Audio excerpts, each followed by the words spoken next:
Malaika nakupenda malaika, malaika nakupenda malaika, malaika nakupenda malaika. Malaika, nakupenda malaika, nalifanyeje kijana mwenzio, nashindwa na malisi nawe, ningekuwa malaika. Nashindwa na malisi nawe, ningekuwa malaika. Pesa zasumbua roho yangu, jamani, pesa zasumbua roho yangu.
Wow.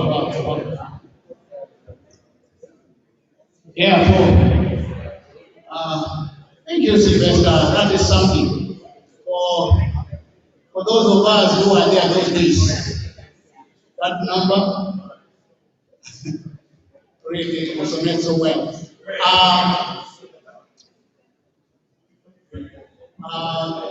May I call upon the chairman of Angaza?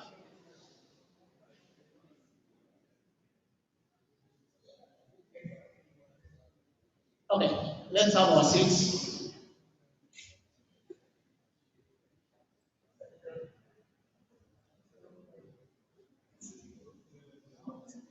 Okay.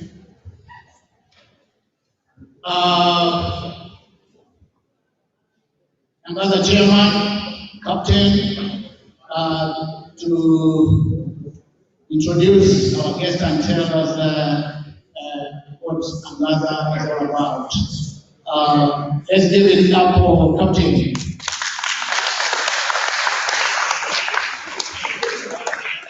Hello. Hey, how are you guys? You're looking good. This African rich African traditions. I like the outfit, I like everything that I'm seeing. So, thank you, the MC. Thank you, our visitors, the ambassador, Professor Lumumba, and all the other guests that came in. We have a lot of guests came from out of state. This time I just want to say, welcome. We say in Swahili, karibuni. Karibuni, we don't understand Swahili, that's the word means welcome. Welcome, and this Angaza Festival, this is a Kenyan festival. You know, it has been a big challenge for us to organize this event, especially this year. Especially last year, we couldn't have event because of the COVID. But we thank God. We thank God for today. Amen? Oh, I'm not in the church. But we thank God for today. So, because without God, there's nothing we can do. We thank God for helping us to have such a wonderful event. It has been so hard to have event, but God has enabled us. Right now, I was just to invite guests here at home, feel free, and I want them to introduce my bishop. The guys who have been planning together, then I'll come back later on maybe to explain what Angaza about. And this time I just want to invite you guys and so you can enjoy whatever is in front of you. We have a kind of good activities ahead of us. We have dances here, we'll be dancing all of us together. We have food, we have everything, African food today. If you are not an African, you don't like it, you haven't tasted it, try it. Okay? All right, just feel at home. I want to invite all the officials so we can have a just quick. The other official come on up here. We need to have a good picture. This is a history today. I'll invite as the official comes. Come on quick because we don't have time, please. All the officials from Angaza. Thank you. I know some they travel, they're out of the country. Let's celebrate our Maasai lady there. She always keeps with the dressing. Let's celebrate her with a clap of hands. Thank you. We want a nice picture, but before they go, I will ask Angaza and Professor PLO to come so we can take a picture. We want a good picture. We're going to bring this big picture for next year. So before they go, because it's the opportunity to have a nice picture, before I say anything. Yes. Welcome. Yes, welcome.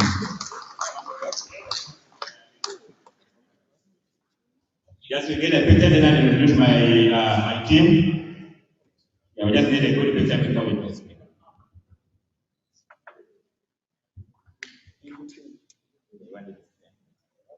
Let's have them in the middle. You guys are on this side. Let's have a professor in the middle and ambassador in the middle. You guys flank them on the side. Ambassador. Okay. Yes, right there in the middle. There you go. Yeah. Okay. You just on the Angela apple. Please. Yes. Okay, I'm being told, let's take this one first, then I'll invite these two gentlemen because just give us the time because we have organized for you guys, so we want a good picture too. So you have to be patient. You have been so patient organizing this thing. Let's take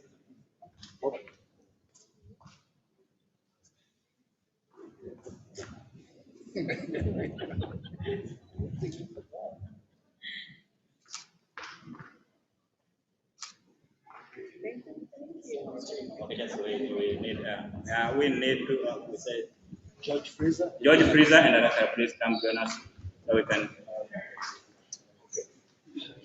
So now you're gonna have to. Yeah, I'll go at the back. Yeah, and then one. Yes, I'll go at the back. Okay. And then, Yeah. There you go.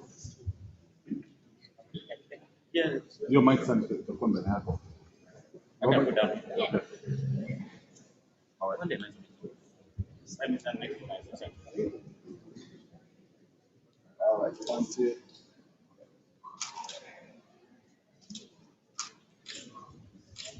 All right, thank you. Thank you so much. I'm really content.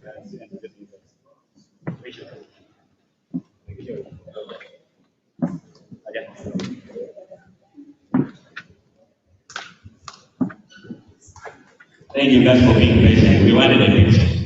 We have to make it. So I just want to introduce the officials here.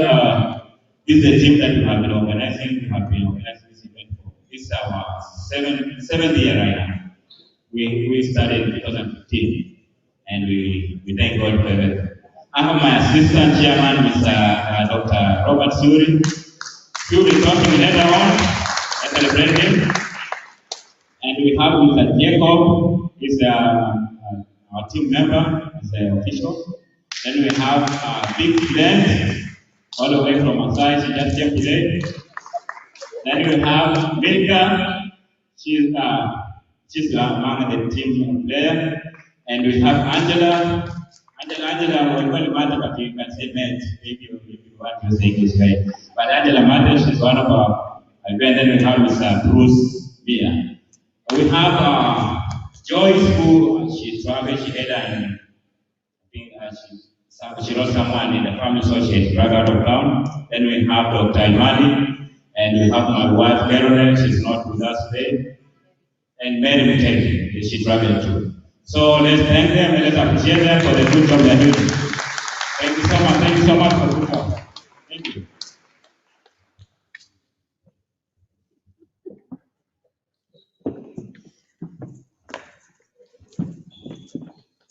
Thank you. Thank you so much.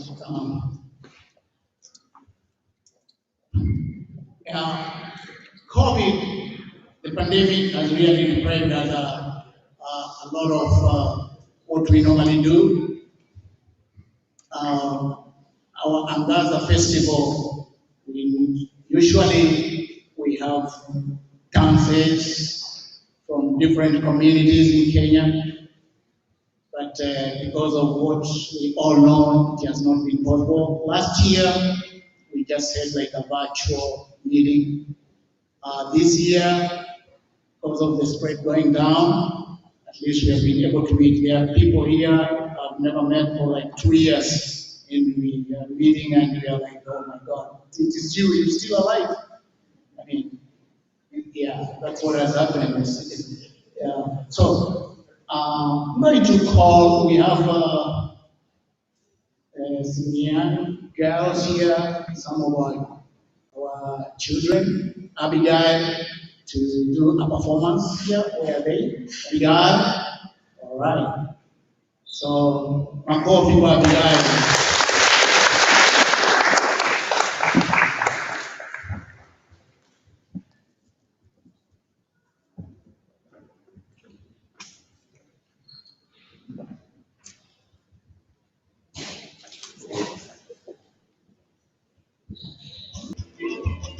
Thank you, Colleen, and that's just a snippet of the performances we normally have, and but we really normally have the real thing. If it is the like the Kikuyu, the Mongokos, the Scoties, I don't know, name it, soon, and we normally have quite something. But for that, Colleen and Abigail, just a secret. Those are the chairman's kids. I didn't say that. Chairman, I'm going to call him to take over. Okay, can see.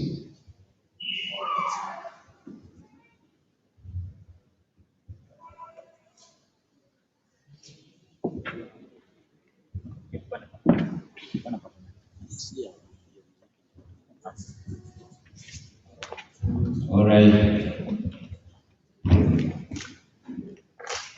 So after maybe I speak, the music will be ready for to have another group that was supposed to perform if I come in. If not, Dr. Suru will be ready to come in. So, ladies and gentlemen, I want to say again, welcome. Thank you for coming and thank you for availing yourself to be in this event. As I said earlier before, we started this Angaza festival. The word Angaza means shine, which comes from Isaiah for those who know the Bible. Because we had to vote for this word. We had like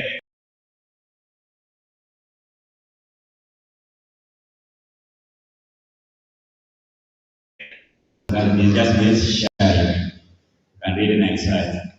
So the Bible says, arise and shine. We came with this country as migrants, and today we are shining. We have shown in prayer. Oh, I want to tell you, all the sectors, we are there, we are migrants. You see, we have doctors, we have professors, we have teachers, we have doctors, we have drivers, we have nurses, we have professional photographers. Anything that is one in this community, come for us. We get it. We have everything, right? That's why we came here. You know, I was telling my kids, they didn't know how we came here. I was telling we came with 2 citizens.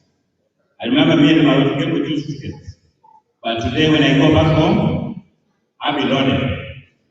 Money-wise and education-wise and even health-wise. Even I got some kids here, so I'll be loaded. So that's how we came. I know we came, the way we came here was funny, but God is good. So,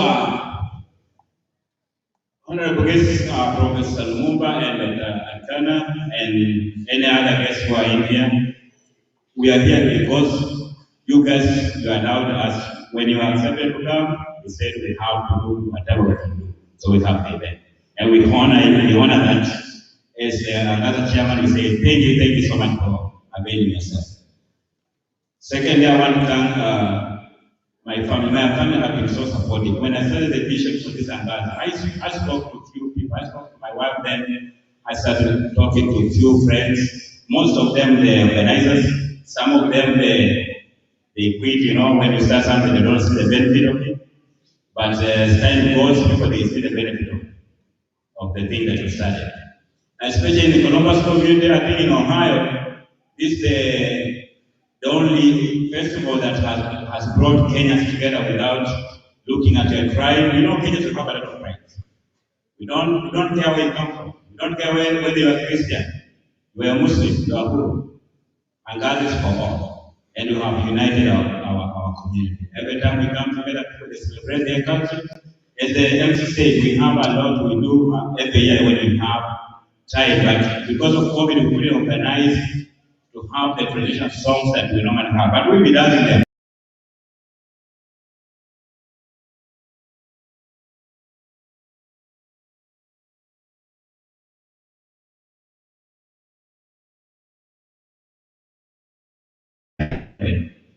I think our first event was like less than 100 people.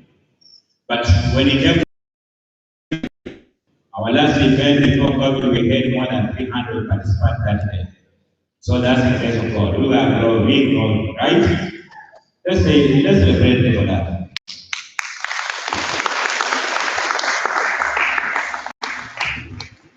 Through Angaza, we people, when we came from the place we came from, we try to bring our culture so we can feel at home.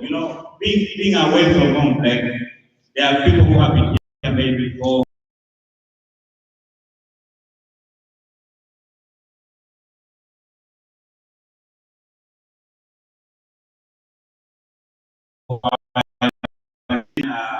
Other people's languages, because we do share our food. We do bring food from different tribes in Kenya.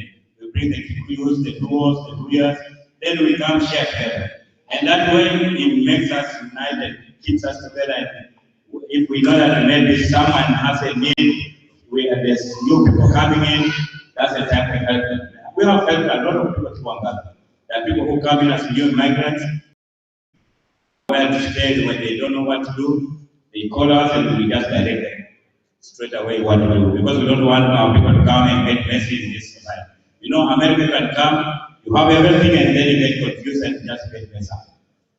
But we thank God that our people, they are getting, even our children, through Angaza, they have learned a lot about our culture, our roots. It's good to teach our kids where we come from. Our culture, especially for all generations. If you are not born in this country, your culture, it shapes you. And to come in this country, then you start transforming yourself. It's sometimes very hard.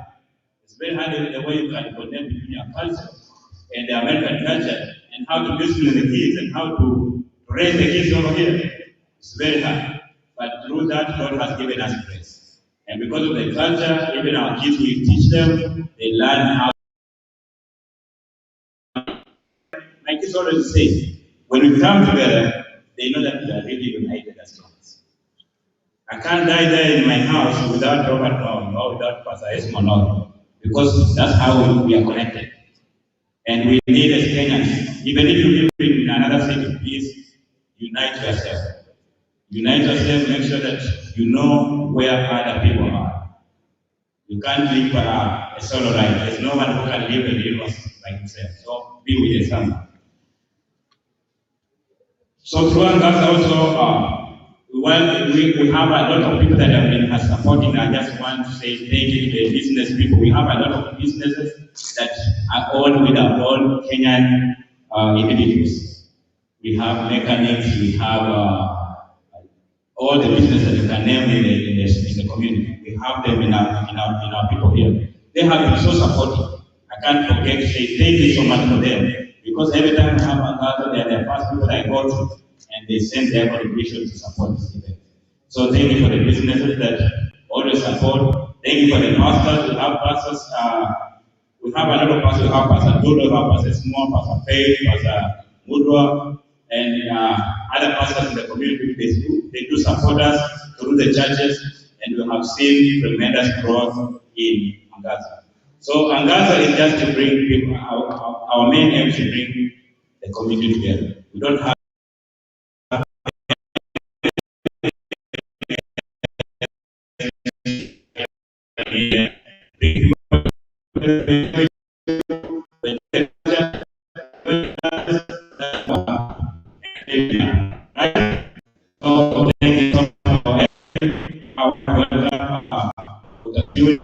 just to we have partnered this year we have partnered with this is my sister is the chairman we are doing together. So I want him to come over so he can introduce the officials of GTF and give welcome the visitors to take off. Thank you. Thank you, Honorable Captain, Professor P.L.O. Lumumba, and delegation, Her Excellency Ambassador Dr. Anikana Chiobori Kwao, and your delegation, invited guests, the people of Columbus, the people of Ohio, state representatives, and all elected officials that are here. Welcome to this event. I want to say how grateful that we are as Angaza and GDDF, One Voice Consortium, to be able to host you here. The tour for PLO in US started almost 2 weeks ago, and through the planning of many members of GDDF One Consortium, the tour has taken him to Florida, Minnesota, Cincinnati, and now he's here in Columbus. In all those areas, he has impacted those communities. In fact, as we are speaking now, the social media trending for those events is just going out of our expectations. Yesterday's event only, so I want to report that it has over 10,000 views. So what am I saying? I'm saying that we may be gathered here, but there are many more people out there that are also participating and are being impacted by what we do. GDDF One Voice Consortium is an organization, a non-profit organization that brings together other non-profit organizations and community-based grassroots organizations all over the world. We have members in UK and Europe. We have members in Asia and Japan. We have members in Australia. We have members even in Africa, South America, and the Caribbean. And these are all African diaspora. We have a special affiliation with Her Excellency's Africa Diaspora Development Institute, ADDI, and which she's going to talk much later about, but a special relationship on that. We are also gaining a new relationship with the PLO Foundation in various programs that we're going to do under DDF One Voice Consortium. So I'm going to request the GDF members that are here, the One Voice Consortium, please could you just stand up so that you can be acknowledged where you are. Together with our Wakanda City programs.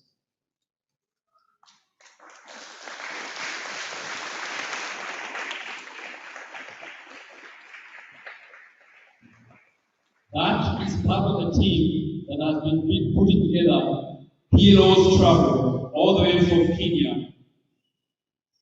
to US and around the country, the state. Thank you very much. We have Dr. Lucas Jenga here and his wife Ellen and their son Michael. We have Marian, yes, and we have Sarah Munyeri. And besides Sarah is my wife, my beautiful wife, Ruth. She keeps me in control. I'm immediately in control. She keeps me in control. Thank you. And then behind that table is David Mutua from Cincinnati. And he leads an organization there called UpNet together with Prince Ellis, who I'm told is on the way. Thank you very much for what you do.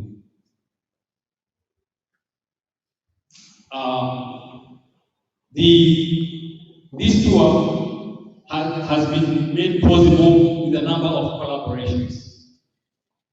There are people that are here that represent various organs of the government. And I want to recognize State Representative Jared.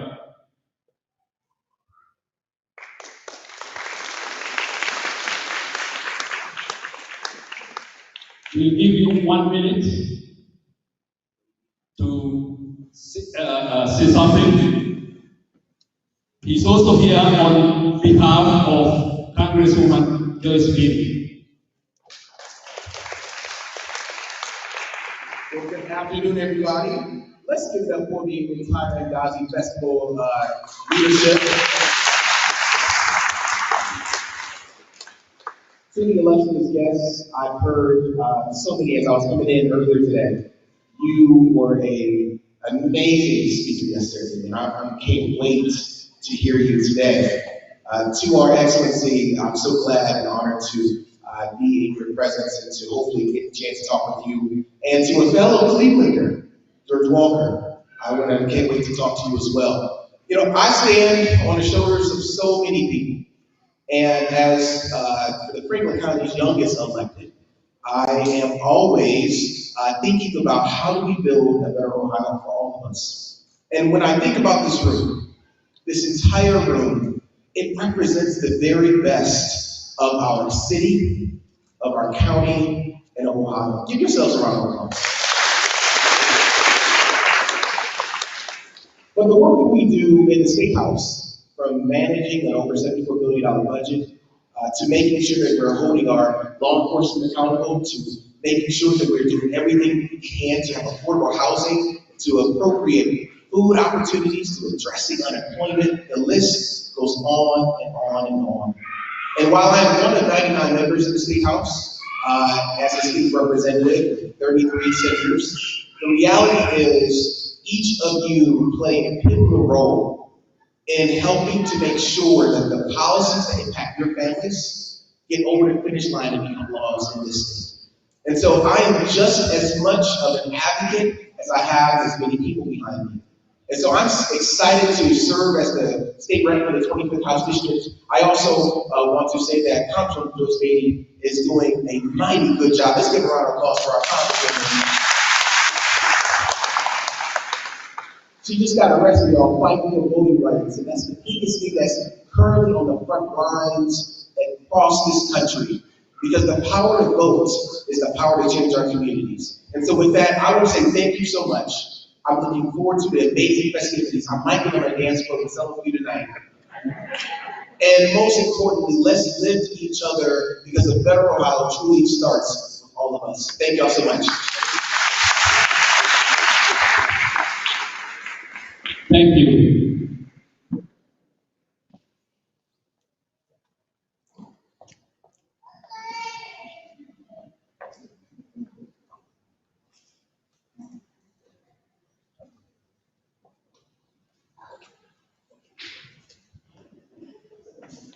So thank you, Representative Darrell. We appreciate you representing us and representing your people here in the state. I know there are many other people that I want to make sure that I recognize just before we have the next performance here and before we have Her Excellency Ambassador come up. But before that, let me recognize the great delegation from the country of Zimbabwe over there.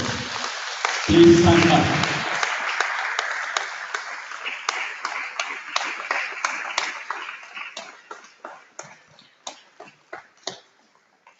Thank you. Let me also recognize the great delegation from ADDI that is here.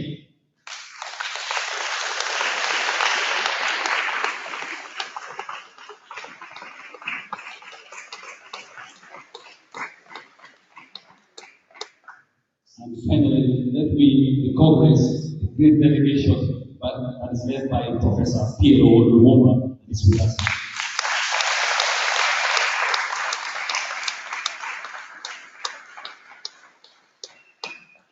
So I'll be over here after the performances to have them come on.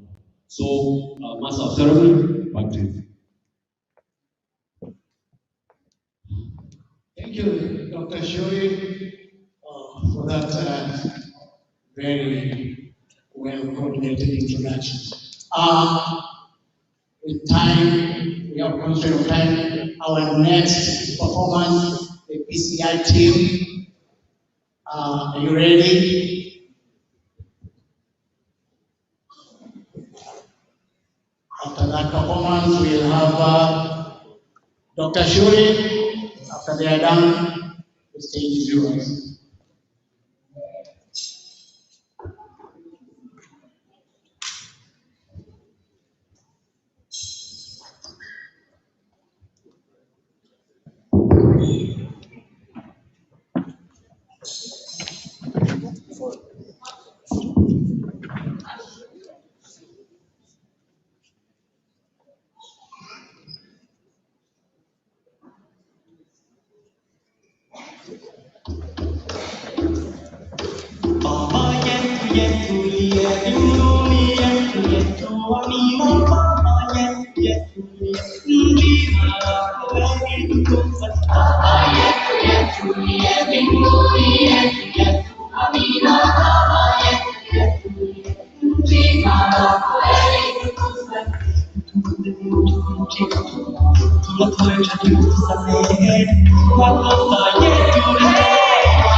Okay, sorry for that. That's a small hitch we had.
Another round of applause for this DDR from PCI. Thank you, PCI dancers. We come to another segment of our program, and this time I would like, I don't know whether the mayor advocates representative has already arrived. The representative from the office of the mayor and also the office of the Ohio governor. Again, they had sent a representative, so I'm still yet to get that confirmation. But if they are here already, let me know. So we'll proceed with the program. And at this point, I want to mention that the vision that Her Excellency Ambassador Arikana has had through your Wakanda city of return is going viral. The idea is to create 6 Wakanda cities across Africa. And 2 are already on the ground. We have Wakanda City of Return, Cape Coast, Ghana, right on the ground. And we have Wakanda City of Return, Malindi, Kenya, on the ground.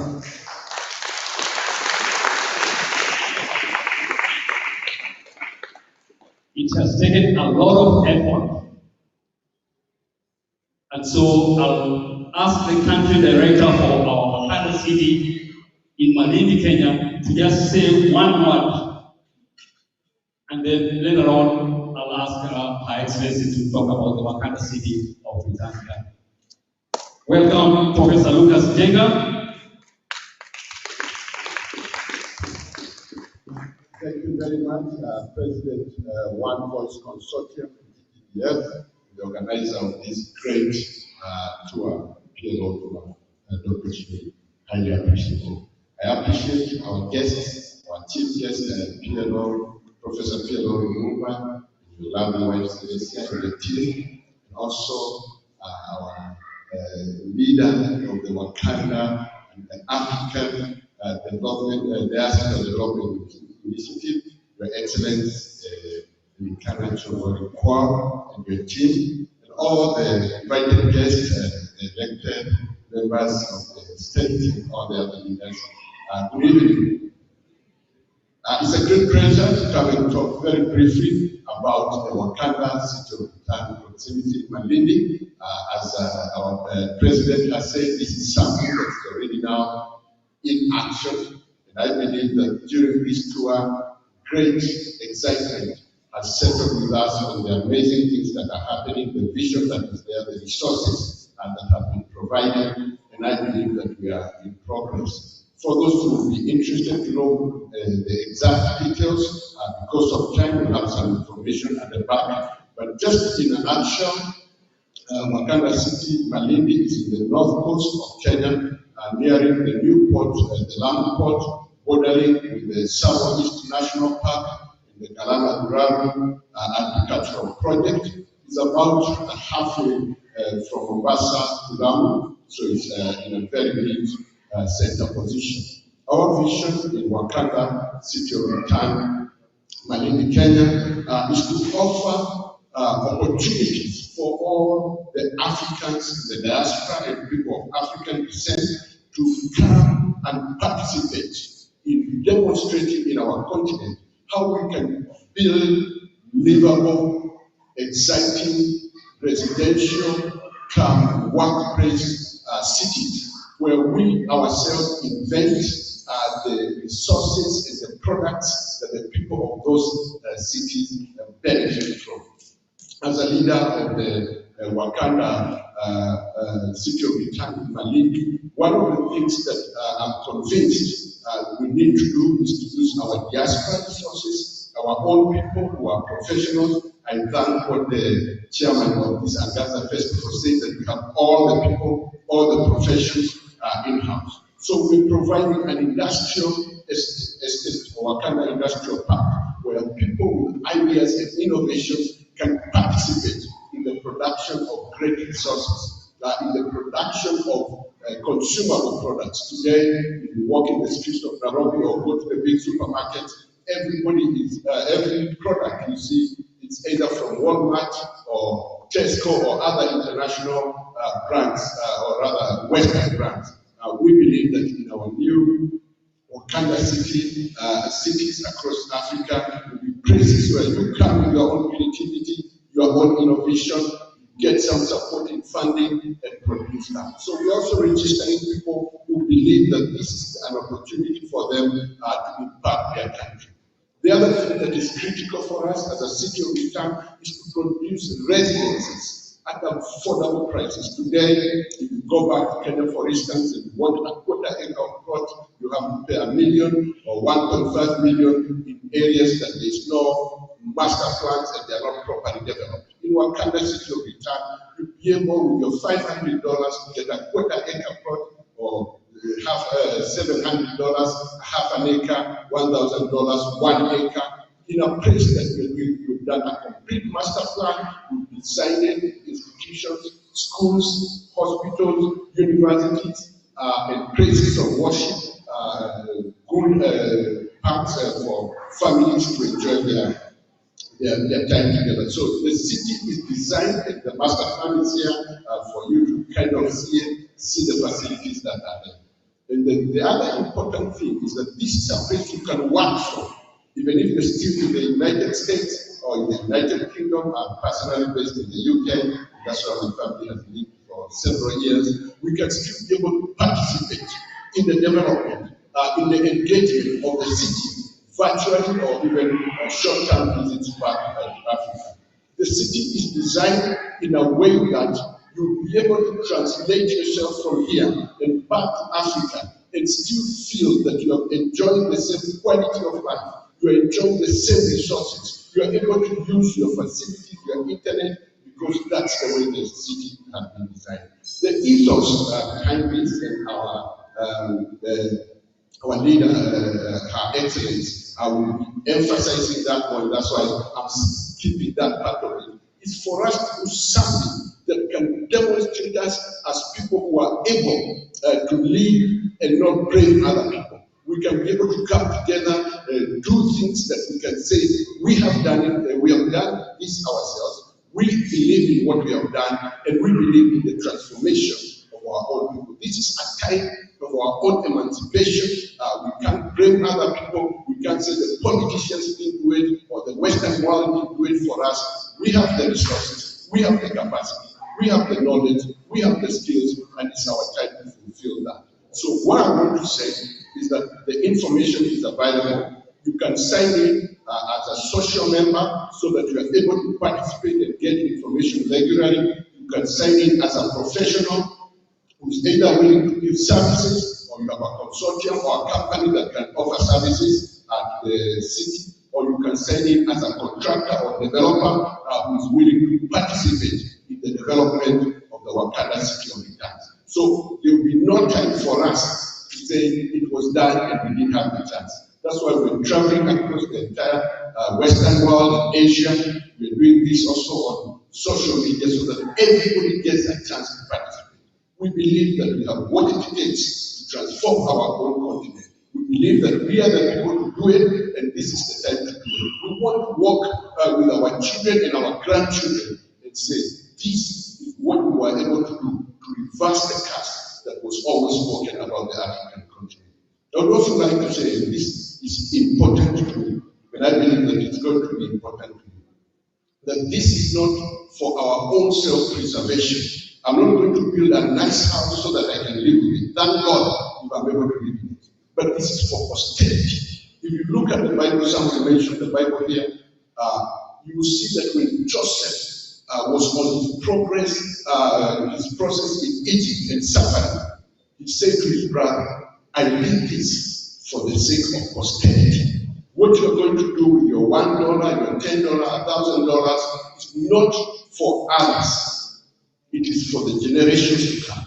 So sometimes you have to sacrifice beyond your own daily ability, so that this opportunity is given to the next generation. So the chance has started, the ground is there. As I talk to you, the equipment's on the ground, roads have started to be done, the master plan is complete, the landscaping designs and everything is all done, the housing designs are done. Don't sit there and wait and see, as many people of African descent will say. Let us see what will come out of this. This is another thing that's going to happen. Please let us participate and say, together we did it, together we have transformed our continent. The opportunities are enormous. There's agribusiness opportunities, technology opportunities, construction opportunities, production of consumable goods, and our industrial park will dominate that and will stop the Chinese taking over. I was told yesterday that in some parts of Zambia they now call Zambia because of Chinese taking over. We have to stop the trend and supply the resources that we best need and believe that other people in the continent need. So just take this opportunity, continue to register, declare your interest. If you are a group, some of the groups here have already started to identify small estates or small places that they say this 10 plots or this 100 plots belongs to a group that lives in Cleveland, Ohio, or this is the place for Cincinnati, Ohio, or this is the area for the people from Columbus. So this is the best time to be able to set aside an area that will be specifically for you. Because if you come after 2 or 3 months, all the prices and also the ability to take spaces will be limited. So we wish you well, and we pray that God will give you the opportunity and the insight and the grace to commit into this project, so that we can all together say, we did it. We don't know how we did it, but we made it, and this is what we have always spoken about. This is what we believed in. And now come my grandchildren, come my relatives, come my friends from US or from UK, let's go to a city that we ourselves are feeling and be proud of. Thank you very much. Thank you. Thank you, Professor Lucas. As you lead the Wakanda City of Return in Kenya, it's going to be a good place. It's going to be a good place. And the idea of the City of Return, Your Excellency, is yours. And we grab it. It's moving. So, help me welcome the next speaker.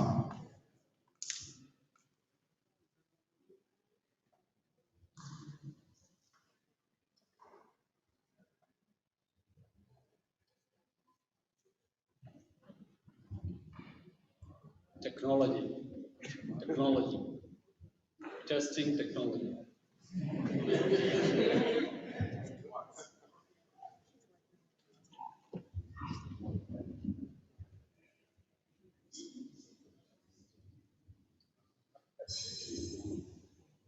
Hello. Okay, so good. I'm told we are going to be wireless microphone. So thank you, our tech support here.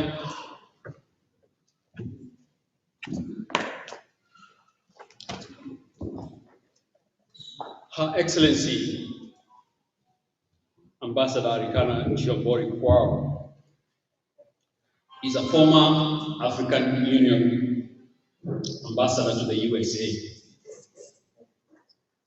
And she's also been, that is from 2016 to 2019. She's a medical doctor, a diplomat, author, activist, public speaker, entrepreneur, mother and grandmother, and is a leading spokeswoman for Africans' right to self-determination and their own path of development. Her Excellency is the President and Founder and CEO of the African Diaspora Development Institute, ADDI, a non-profit organization that is also affiliated to Global Diaspora One Voice Consortium. And this organization, KDRTV, is meant to be the bridge between the African diaspora and Africa. Her Excellency is also the recipient of numerous recognitions and awards from across the United States and the world. Most treasured amongst these being an achievement award received from the incumbent president at the time, His Excellency, the late President Nelson Mandela of the Republic of South Africa. In addition, Her Excellency has received numerous awards and also continues to sit on the board of many organizations. In addition, Her Excellency has received numerous recognitions from congressmen and women, as well as state representatives, governors, city officials from around the United States and the world. She is a strong advocate and believer in unity, collaboration among communities of color. Help me welcome Her Excellency, Ambassador.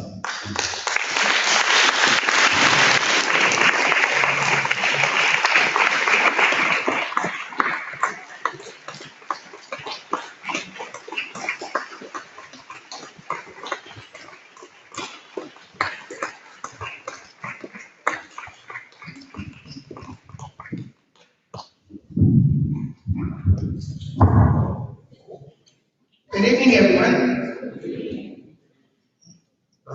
To my brother and dear friend, Professor Pierre Long, thank you for taking the journey of 1,000 miles to come spend some time with us here in the diaspora.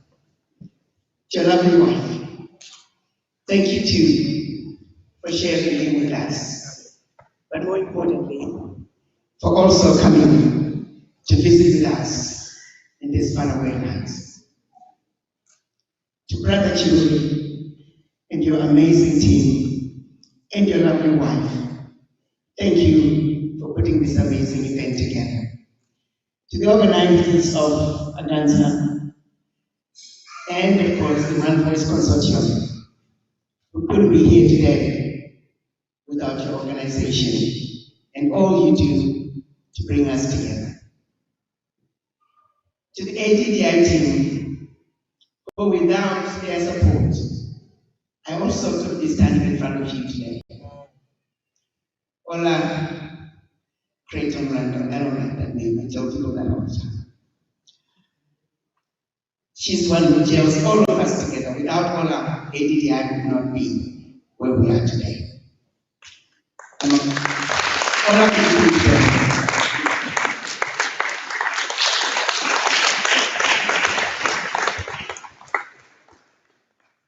I'm also accompanied with me, the ADDI team, who is being led by our Global Director for Finance, Mr. Kamanzi.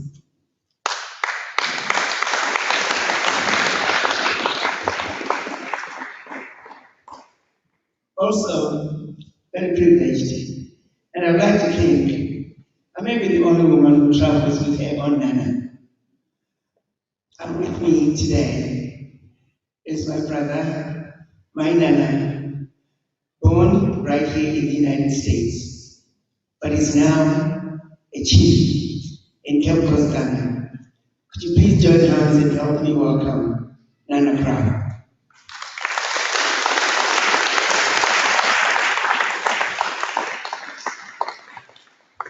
He's a lawyer by profession, and after practicing for many years, he remembered where home was, packed his bags, and he left.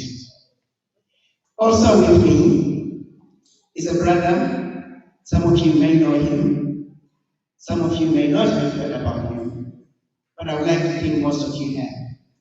Dr. George Fraser, the guru in finances and teaching the Black community what it means to empower ourselves financially. And he has made it his mission to bring us together by establishing a nation whose role is to remind the Black community about economic empowerment. Please welcome the President of Fraser Nation, Dr. George.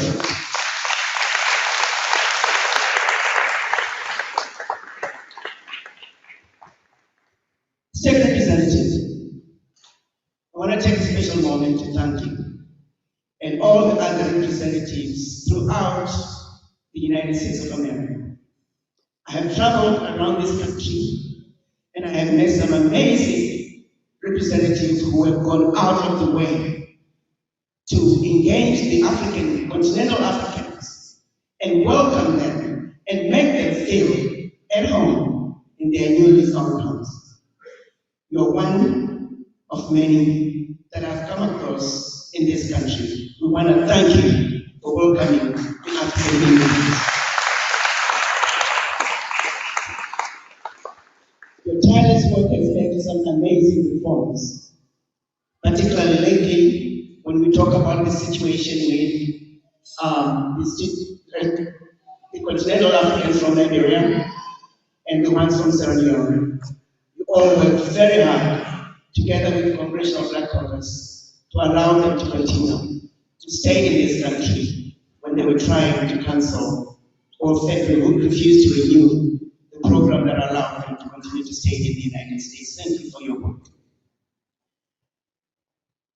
To the rest of the team, I hear Zimbabweans in the back. Maganiko!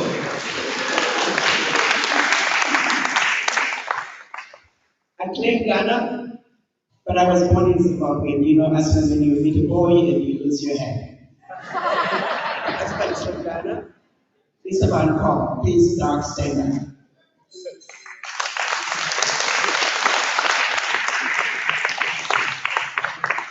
I often tell my friends that even though I was born in Zimbabwe, and I'm going to never get in trouble with my brothers and sisters from Zimbabwe, when it came to finding a husband, I knew where to go. We are here today, my brothers and sisters, to talk about what we need to do. As people of color, as Africans around the world, and by Africans, I mean every Black person on earth, you are an African. The African Union defines the African diaspora as all people of African descent living outside Africa. So if you are Black, and you were born in the United States, if you're Black, you were born in the Caribbean, in South America, you were born in China, if you are Black anywhere on earth, the African Union defines you as the African diaspora. I know I've come across many people who say, me, African American, I'm African diaspora, yes you are. So I'm here to address all of you, the African diaspora and Friends of Africa, to talk about the reason for why we must come together, to talk about and informing the rest of the world that we no longer will accept being treated as the scum of the earth. The last time I checked, the ability to produce melanin was not a crime, but it is precisely because of that color that we get from this rich melanin that we are the most disrespected race on earth. The race, the people that gave birth to humanity as we know it. Centuries ago, a man by the name of Lies and another one by the name of Truth, they went swimming. Truth was always well dressed, well put together, and he was putting on his beautiful regalia. Lies, as usual, disheveled, didn't really care ran around just telling lies, but either way they went swimming together. For some strange reason, lies decided to jump out of the waters, pick up the regalia that belongs to truth, put on those beautiful clothes and ran into town, pretending to be truth. The citizens, upon seeing well-dressed lies in truth clothes, assumed that was true. Lies proceeded to tell lies to the citizens of Africa that what they own is useless, that they need to give up everything that belongs to them, their religion, their education, their civilizations. The citizens, believing the well-dressed lies, began to give up their ways. So it is the mothers and fathers of humanity slowly gave up the country, the continent of Africa that was, the continent that was the center of the earth of a time, because we followed the well-dressed lie. And we were told, you're black, you're defective, you need fixing. We were told, you're black, you're like the devil, and you should shy away from yourself. We were told that those who came from the faraway lands were better, and everything they did was better and more desirable, and we followed. We were told that you must not add value to your own natural resources because you don't know how to do it. They created institutions to continue to lie to us. Truth was at work. They organized themselves. Truth called his friends. Created institutions that continued to lie to us. So the more lies they gave us, the far away we moved from the truth. Because by the time truth finally gathered herself and ran back into town, he was naked. And the citizens, instead of listening to truth was trying to tell them that you see, these people have organized. They have created institutions that are designed to see to it that you will never make it up, that you will never be able to take care of yourself. But because truth was naked, we, the sinners, chased him away. So it is, lies continue to create these organizations. Organizations that have created the Africa that we are today. Organizations that no matter how we try to make it, until we understand that these organizations that were put together by a well-dressed lie, nothing we do is going to succeed. My brothers and sisters, it is important that we understand the root cause of why we are who we are today, not as black people in Africa alone, but as black people around the world. Because the systems that they put in place are systems that are designed that no matter how well we succeed in our little community, as a home, as a family, as a neighborhood, as a community, as a country, as a region in Africa, and as a continent, at every point there is a roadblock that you can only go so far. And past a certain point, So we spend time fighting ourselves, worrying about petty little issues that will not change until we remove those roadblocks. I am talking.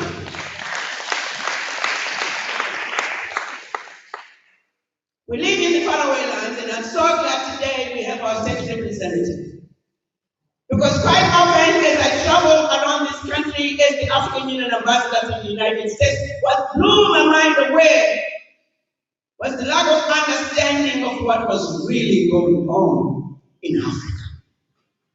State representatives, congressmen who are supposed to understand the issues and advise accordingly. Congressmen who belong to committees that make decisions on Africa, they have no clue as to what is really going on in Africa.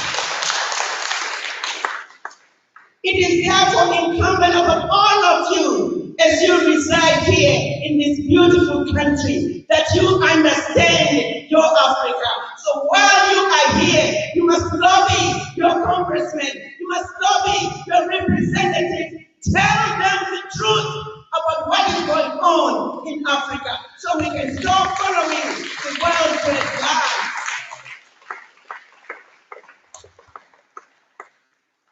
I'm going to highlight a few things I need all of you to know, so you can talk to your congressmen. Help them help us. Let's start with the big one. Right here in the United States. United Nations. When the League of Nations was created, they didn't have Africa in mind, congressmen. The largest voting bloc on earth at the United Nations, 54 African countries, do not have a seat in the 5-member UN Security Council. What is the mandate of the United Nations? They are the watchdog of all the human rights abuses. Today, as we speak, the biggest abuser and the violator of human rights abuses in Africa is France, and yet France is one of the 5 members of the UN Security Council. Representatives, are you aware of it? You are not. We want you to go to the state representatives in Ohio and have them take it over to the Congress. Let them know that France has no right to sit on the 5-member UN Security Council. Because as long as France is on that seat, Secretary Guterres, the Secretary for the United Nations, you are failing the world. Please remind Secretary Guterres that he is failing on his mandate. For as long, are you aware, Congressman, that as we speak today, hundreds of bodies of Africans who were murdered by the colonizers centuries ago, they are still refusing to give them back to us. Are you aware of that, Congressman? I know you don't know that. Honestly speaking, they simply don't want to give them back. Yes, we met your ancestors. Yes, what we did was wrong. Yes, it is criminal. Yes, a crime was committed. But we're just not giving you back. Does that even make sense? All of us black people, where is the outrage? Me included. Why haven't we risen up and said enough is enough? This catastrophe cannot go on. We visit European museums. We see artifacts stolen from Africa, level where they were stolen from, and we pay to see them, and we do nothing. Secretary Guterres knows that. And when we try to ask for artifacts, we are told, well, we stole them years ago, but we're not going to give them back to you. Does that really make sense? The United Nations, right here in New York City, Secretary Guterres overseeing this important organization. If he cannot address something so basic and pivotal, what else do you expect from him? Nothing. Nothing. If the abuse is so blatant, you can begin to understand the depth of Africa's problems. Let's leave the United Nations and come to Washington. The World Bank and IMF. They met in 1945 and created the Bretton Woods institutions. Institutions that were designed on the premise that their sheer success is based on the failure of developing nations politicians, majority of course are Africans. Can I repeat that? They were created on the premise that their success is based on the failure of African nations. So it is. To this day, the African country spends over a third of their GDP on loan repayment. Loans designed to make sure that they will never be paid up. Their sheer success, once again, is based on our failure. The sad thing is, we know it. Africans, continental Africans who work at World Bank, IMF, they know it, but they're just too scared to say something about it. Instead, they're the ones being sent to Africa to sell the bad policies. We're basically being given a chance this time to hang ourselves. The world financial systems must be disrupted. We must re-strategize. We must let our congressmen know. Representative, did you know that? Thank you. I want each and every one of you to follow this. These are things that you could speak to, and you can begin to make a difference and lobby for the right decisions to be made. The policies with the World Bank and other financial institutions are no longer sustainable, and we as Black people, we are not taking it anymore. State representative, please go tell them that.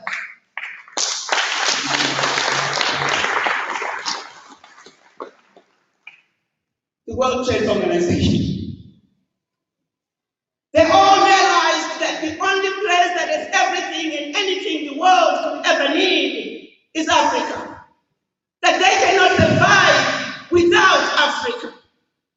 Every strategic planning session by the Western world will not start unless they have Africa on the table. Because everything they need is in your Africa.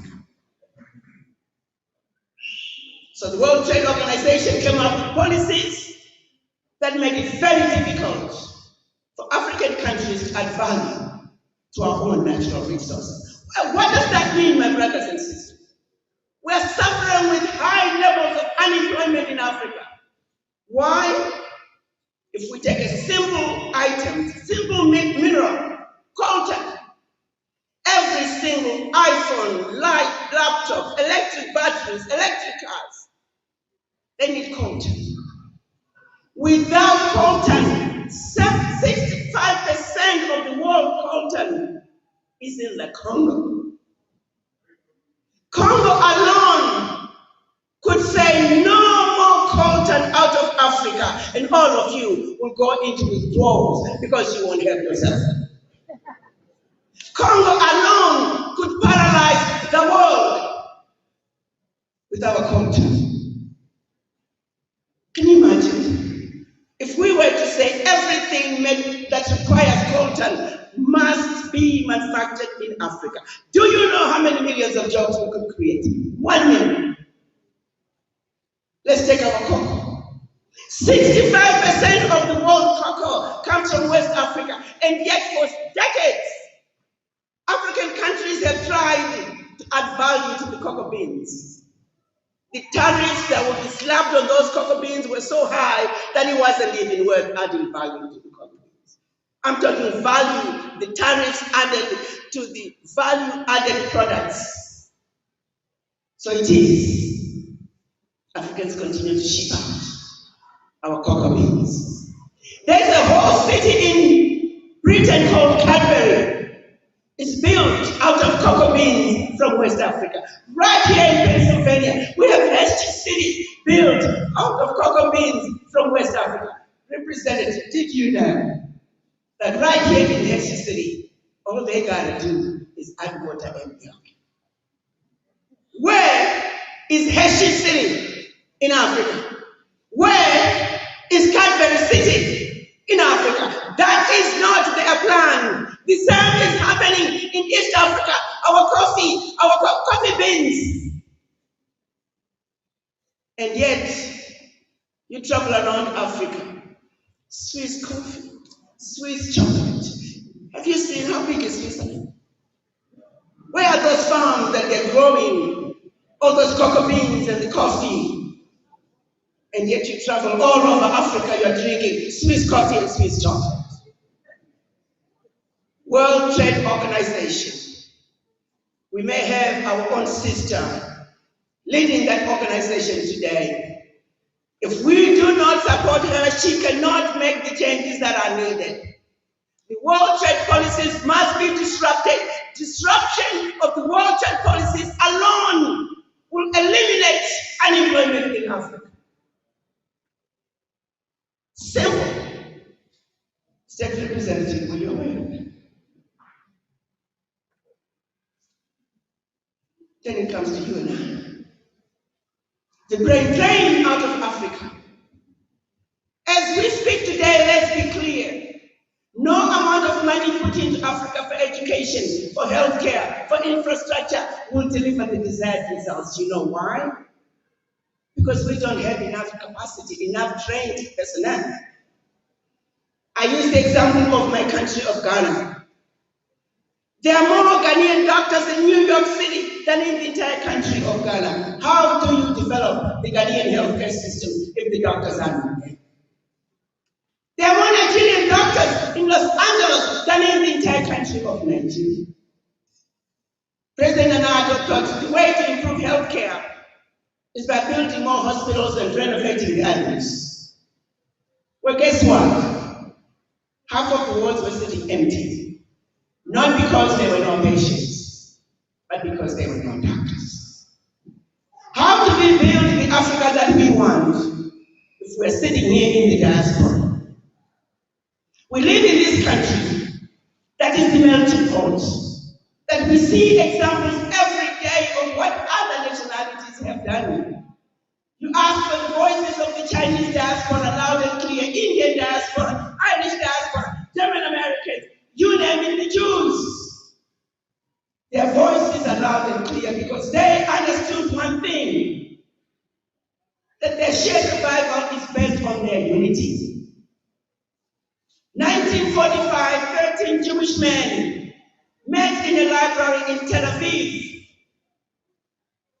and strategized on how they can organize and regroup and regain their dignity. That they did.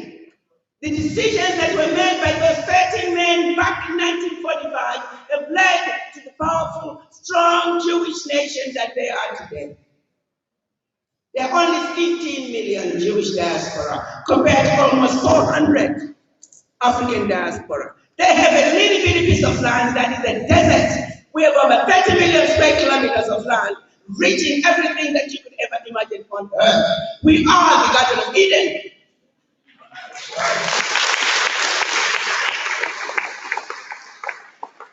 But where are we with all that? We have followed the well-dressed lives for far too long. My brothers and sisters, it is time for us to wake up and begin to realize that we need to talk and follow the naked truth. We can no longer continue to be lied that we are the inferior people. No, we are not. We have a responsibility as this generation to regroup and change our circumstances and remind the world once and for all that we get back to you all. Without the black man, without the black woman, there would not be humanity as we know it. But take it to the back.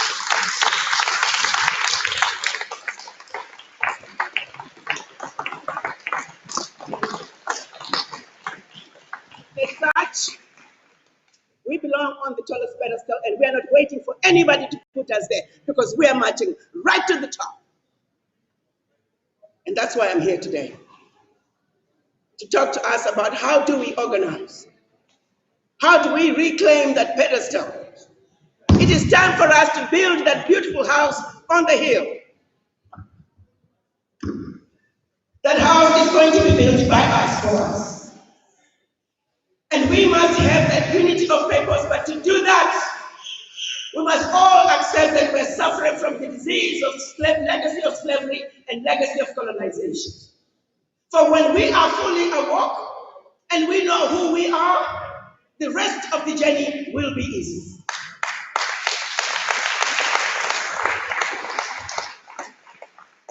The question becomes, are you awoken? Or are you still going to be one who is suffering from the legacy of slavery? You were told by the missionaries that you look like the devil, you're black, and they look like the angels. And that we must denounce the devil because we look like the devil. The seed of black self-hate was sown centuries ago. We must know who we are. We are not black like the devil. Being a devil or an angel has nothing to do with color. The police officer who knelt on George Floyd is the personification of a devil.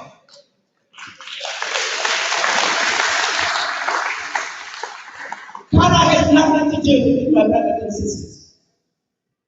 We're here today to talk about where do we go from here. 20 years from now, we want to be the generation that can sit our children down and say, we come together as black people. We spoke about Wakanda, we organize, and we build Wakanda City.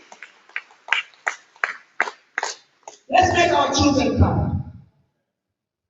20 years from now, the children are going to come to you. Your grandchildren are going to come to you. Grandpa, there were problems in Africa. There were problems with the black race. What did you do?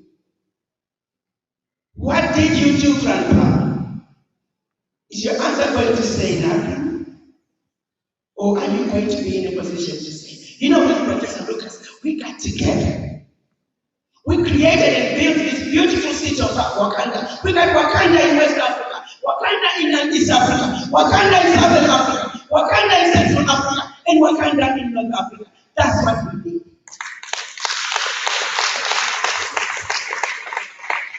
And therefore, it would be incumbent upon our children, after we pave the way, after we organize, after we let them know that no more shall we be disrespected simply because we are mothers and fathers of humanity, that they are going to be inherited an Africa that is now organized.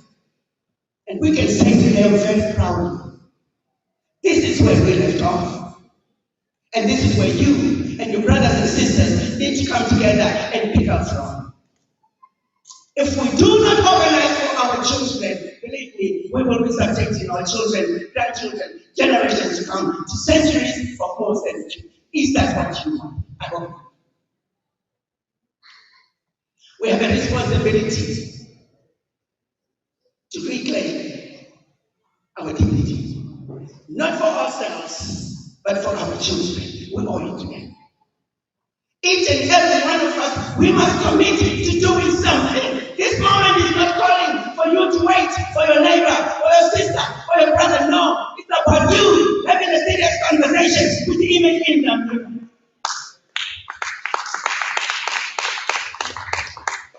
It's about you answering the question, what have you done? $1 million people with $1 is $1 million. Now make it 1 million people with $10. We're not asking for any penny that you will miss. Because we have the numbers, if we organize, our pennies can change the future of not only our children, but generations to come.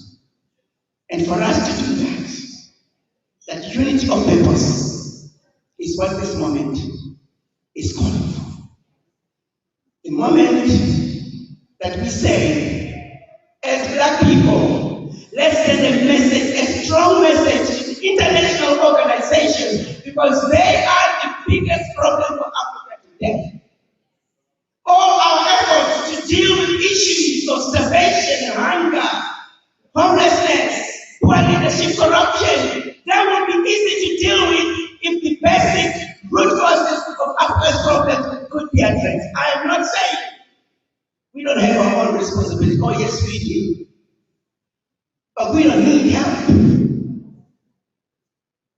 I call a lot of what's going on in Africa today issues about the roots of this ailing African tea. What I just highlighted to you are the issues of the roots. We must address the issues of that.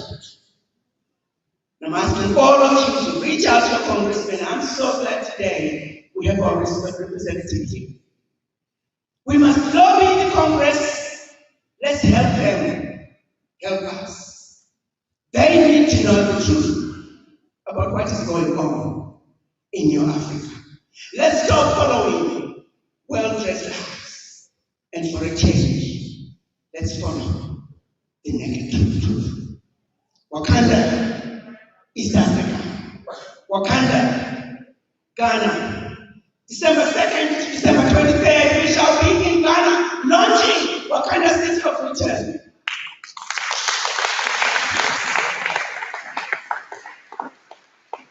We don't have a date yet, but in March of next year, we shall be launching Wakanda City of Return, East Africa, in Bindi, Kenya.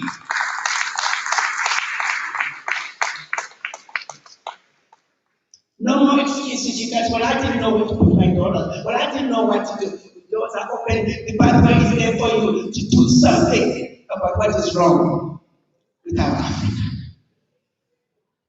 KDRTV is an entity that was designed to be the bridge between the African diaspora and the motherland. It's where we come together to talk about our issues. Yes, in so many different ways, your organization is doing great work. Let's continue to do the great work. But let's also have a focal point where we can begin to change our circumstances. Not only for us, but for our children. I don't know about all of you. This is my story, and I'm sticking with it.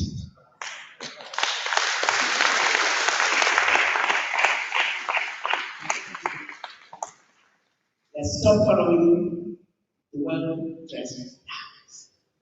And for a change, let's stick to the naked truth. Thank you.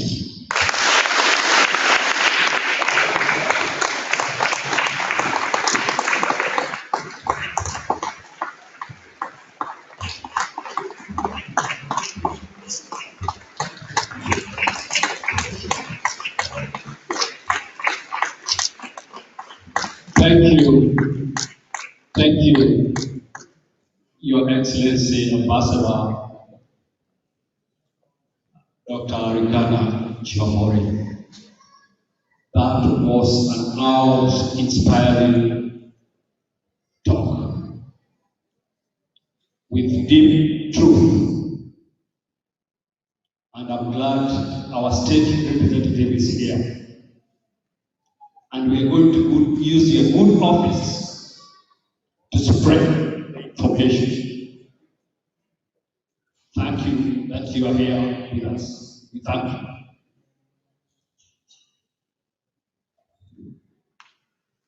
There's a book here, Africa 101, the Wake Up Call. It's available online. You'll get more details at the back. We have a table that has the information. But it's also available on the www.africa101.org.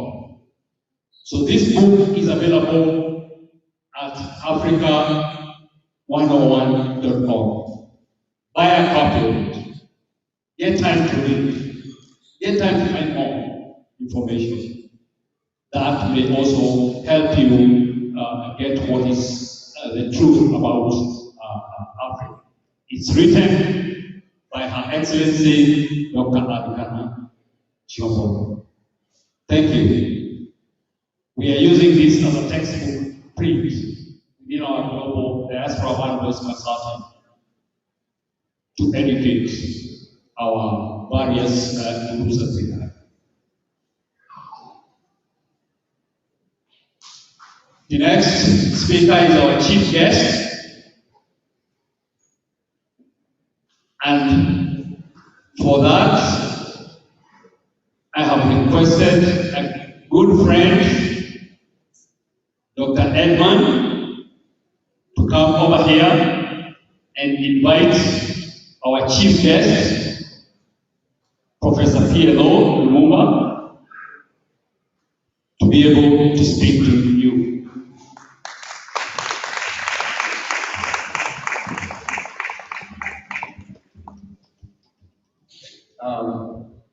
Ladies and gentlemen, once more, thank you for coming to listen to my brother, my friend, PLO Lumumba. It's really an honor to walk and stand on the same feet, on the same floor, just like minutes away from whom I would call the Queen of Africa has just spoken. And Ambassador Angaza, we thank you. As you were talking, you probably didn't know that I am an immediate victim of the French machination in Africa, and the reason why you were fired from your post, which is your greatest honor that you have as the African ambassador.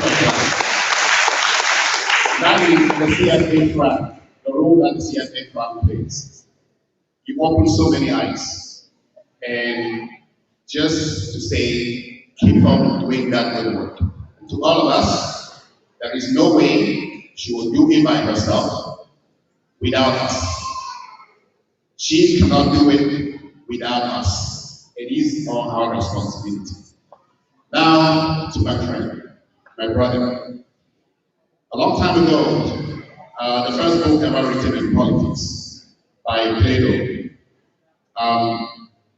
Socrates is gathers a group of philosophers to talk about what it takes for a leader. And he told them the story of the myth of metals. And that myth of metals goes like this, that in every human soul, there is a metal mixed with the soul. Those that have gold mixed with their own soul are supposed to be leaders. Those that have silver mixed with their soul are supposed to be auxiliary. So if the leaders are not there, you could just move them up. And those that have iron and steel are supposed to be workers. I have two great human beings who have their own soul mixed with gold. One, I have just listened to her. The other one is my great friend, Professor PLO Lumumba. The problem with Africa is it is the people whose soul are mixed with steel and iron who are in control of state affairs. And it is our duty to make sure that the likes of Ambassador Angaza, Professor PLO Lumumba takes the responsibility of the helm, and we thank you again. I'm not going to talk. If I start mentioning PLO's achievement, he will run here and grab this microphone. I know it. So he will just say, no, don't do it. So I take time to talk about what he's doing. I'm the patron of the PLO Foundation here in the United States. And that foundation has recognized a few things, which is what defines PLO. And that is education, mentorship, agriculture, and empowering the youth. Everything that we do doesn't matter if the youth don't really buy it. So I will have to work out to you because we are all Africans and we kind of love football. Don't bother when Americans call here football. It's not football. I'm not going to call it soccer. It's football. I'm talking about the real football that we play with the legs. So in that game, if you know number 9 and number 10, the person that wears the jersey number 9 and number 10, these are supposed to be the best players. And so if we're talking about the JC for anti-corruption, good governance, and the prosperity of Africa, PLO and Ambassador Angaza, I don't know who's going to wear jersey number 9 and jersey number 10, but it will belong to the two of you. You are going to share. The rest of us, I don't know which jersey number we wear. So, welcome my good friend, welcome my brother to the stage, who will electrify us, and thank you. Thank you.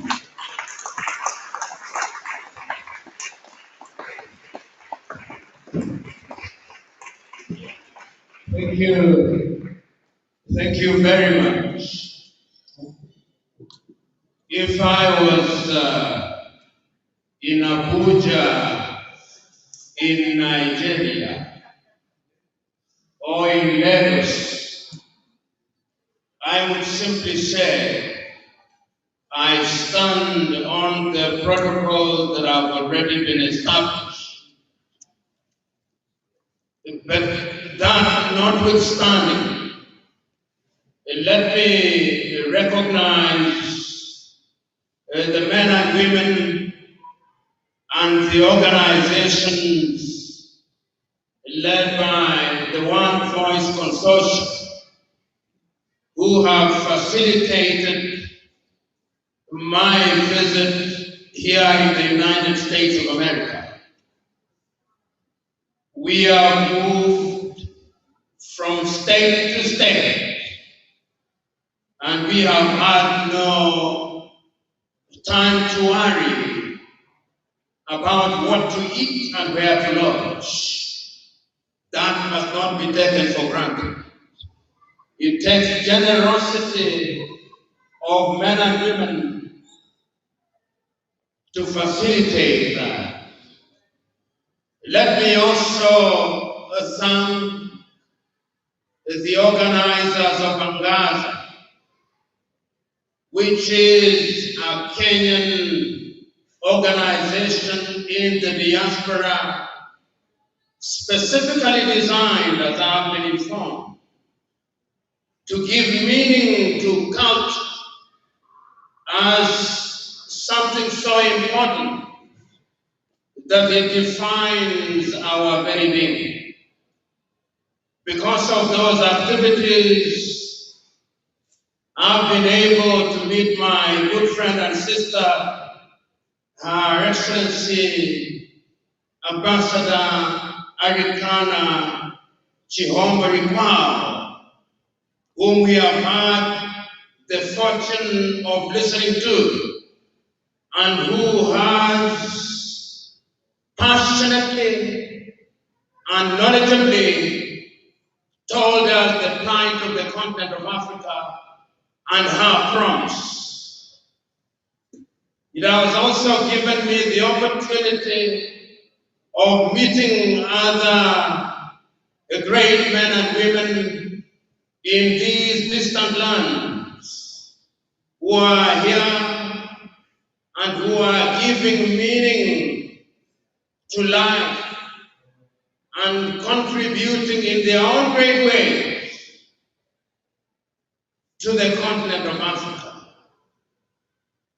It has also given me the opportunity of meeting you, our brother and sister, who has the honor and privilege of serving your society here in the United States of America.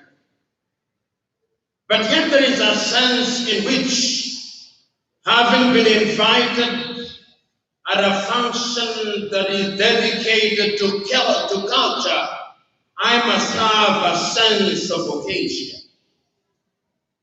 I would have talked about the history of Africa, and that would be very interesting. I would have talked about many things about the continent of Africa, and that would be very interesting.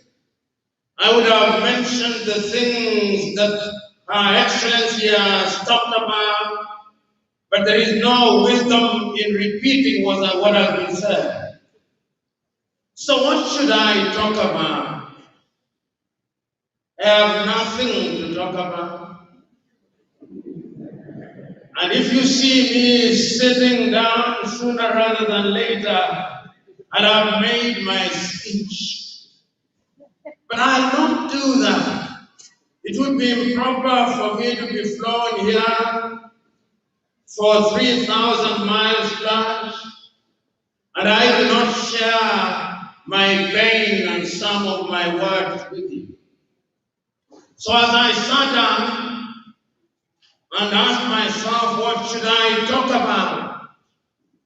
And talk about to people who are of African origin, but who are in the United States of America. And my mind took me back to the days when I was a high school student. And I remember I was a high school student in the 1970s. And I remember that in 1976, an African American wrote a book which was then dramatized into a television series. I invite you to remember that man with me. That man was Alex Haley. And the series which I watched in those days was a series called Roots. You remember that series? And I remember in 1977, when in Nairobi, Kenya, television sets were not that ubiquitous, I lived with an uncle of mine who had one. And I remember at that time there were no color television, but I remember there was a television nevertheless. And I remember watching the story as narrated by Alex Haley, and I remember the chief character in that drama called Kunta Kinte. And I remember Liva Barton playing Kunta Kinte. And I remember them saying that he was captured most unceremoniously somewhere in the Gambia. And I remember saying that he was a Mandinka warrior from Jufre village in the Gambia. And I remember the story being told in its splendor. And when he had arrived on the shores of the United States of America, I saw it. He was caned on a daily basis that he may drop his name Kunta Kinte and that he should be called Toby. You know, the history of the African has always been that he or she is being told to stop being Kunta Kinte and to be Toby. You are here today because despite the spirited efforts to keep Kunta Kinte out of our minds and hearts, you have refused. You have refused to be Toby. And that is why you are celebrating your culture here. You are celebrating that culture because you are Kenyans, drawn from different nations. But it's not lost on me that they are Africans from other countries which were created by other civilizations. I'm happy to be in this assembly, even as I remember the story of Kunta Kinte. Because it is true that you have been transported into this far land, but Africa has refused to get out of you. If you are from Zambia, you still remember Lusaka. If you are from Kenya, you still remember Nairobi. If you are from Zimbabwe, you still remember Harare. If you are from Ghana, you still remember Accra. If you are from Sierra Leone, you still remember Freetown. And if you are from Burkina Faso, you still remember Ouagadougou, because that linkage is the umbilical cord that defines who you are. When I saw these young girls dancing away, I knew that Africa is still Africa, because the white man can't dance.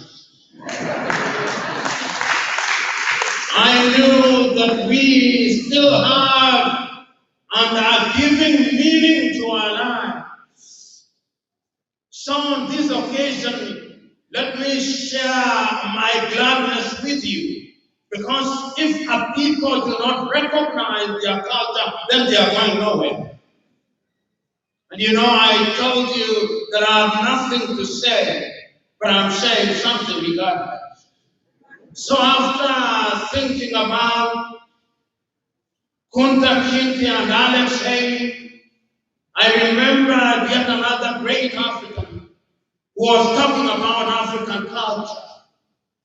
And this great African, Kenya's own Ali Mazrui, in 1986, grumbling about the plight of Africa, her plight in the economic arena, her plight in the political arena, her plight in the cultural arena, her plight in all arenas, did one of the greatest television dramas that an African has ever written. It has never been surpassed. Africa, a tree for heritage. And I commend it to you that all of you who are present here must find time to acquaint yourself with that dramatization.